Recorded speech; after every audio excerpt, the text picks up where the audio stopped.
ধর্মীয় রীতি, উপবাস, পূজা, শ্রাদ্ধ, বিবাহ সব কিছু উপেক্ষা করবে। আধ্যাত্মিক পবিত্রতা ধ্বংস হবে।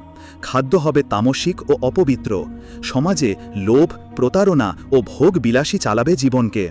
ধর্ম থেকে সরে গেলে সমাজে শুধু অবিশ্বাস ও অনাচার জন্ম নেয়। সংকেত ৩, প্রকৃতির বিপর্যয় ও বৃক্ষের ফলহীনতা। গাছে পাতা থাকবে কিন্তু ফল ফুল আসবে না। মানুষ নিরামিষ খাদ্য ত্যাগ করে মাংসাশী হয়ে উঠবে। গরুর পবিত্রতা ভুলে তারা শুধু দুধ মাংসের জন্য পালিত হবে।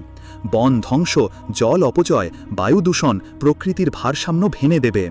শুরু হবে ক্ষুধা, অপুষ্টি ও দুর্ভিক্ষ। প্রকৃতি আমাদের দেবতা, অবহেলা করলে সে আশীর্বাদ নয়, বিনাশ ডেকে আনবে। সংকেত ৪, বৃষ্টির অভাব ও খাদ্য সংকট। বৃষ্টি বন্ধ হয়ে যাবে।